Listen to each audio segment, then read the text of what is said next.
প্রিয় শ্রোতা, আজকের এই ভিডিওতে আমি আপনাদেরকে যেইভাবে বলবো সেইভাবে যদি আলু নিজ বাড়িতে সংরক্ষণ করতে পারেন, তাহলে আমি মনে করি আপনার সংরক্ষিত আলু 5 থেকে 6 মাস ইনশাল্লাহ ভালো থাকবে।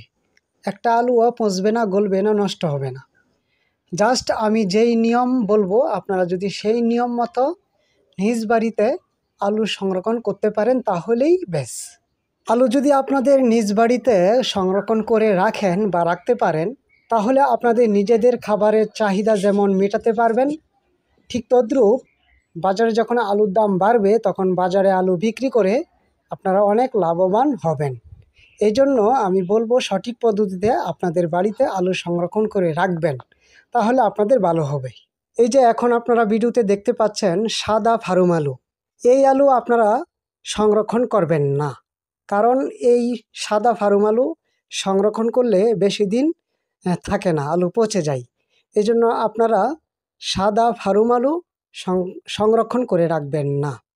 আপনারা সংরক্ষণ করতে পারেন লাল গুলালু যেটা সেটা আপনারা সংরক্ষণ করে রাখতে পারেন। কেননা এই আলুটা অনেক দিন সংরক্ষণ করে রাখা যায়। নিজ বাড়িতে আলু সংরক্ষণ করে রাখার জন্য আপনারা আলু কিনবেন শীতকালের একেবারে শেষের দিকে, যখন গরম আসতে শুরু করে বা শুরু করতেছে, গরম আসতেছে, হ্যাঁ কিছু কিছু গরম সিজন শুরু হয়ে গেছে, ঠিক এরকম মুহূর্তে আপনারা পাইকারি আলু কিনবেন আলু সংরক্ষণ করে রাখার জন্য। অন্য কোনো সময়ে আপনারা আলু কিনবেন না।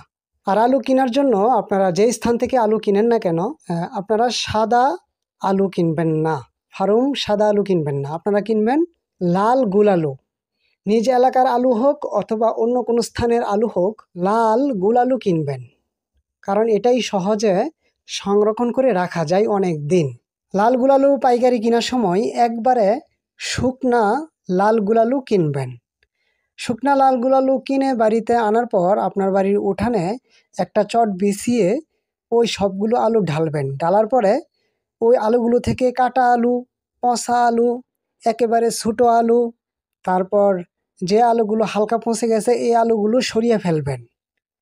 তারপর আপনি যদি আপনার কাঁচা ফ্লোরে অর্থাৎ মাটির ফ্লোরে যদি আপনারা আলু সংরক্ষণ করে রাখতে চান, তাহলে এই ক্ষেত্রে কাঁচা ফ্লোরের মধ্যে বা মাটির ফ্লোরের মধ্যে একটা চট বিছিয়ে নেবেন। আর যদি পাকা মেঝে হয়, পাকা ফ্লোর হয়, তাহলে ওই ফ্লোরের মধ্যেও একটা চট বিছিয়ে নেবেন। বিছানোর পর সবগুলো আলু ঢালবেন এবং সমানভাবে চারিদিক দিয়া সমান করে আপনারা ছড়িয়ে দিবেন, সমান করে। আর আলুর উঁচা যেন 1 ফুটের বেশি না হয়, অথবা আধা ফুট হলে বেশি ভালো হয়। আধা ফুট উঁচু যদি হয় সবখানে, তাহলে আলু সংরক্ষণ থাকে খুব সহজে।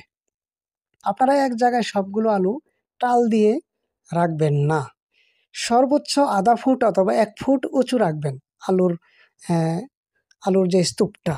কম পরিমাণ আলু যতই বেশি জায়গায় আপনারা ছড়িয়ে দিবেন ততই বেশি ভালো, কেননা তখন স্তূপটা এত বেশি উঁচা হবে না, তাহলে আলু সংরক্ষণ থাকবে অনেক দিন।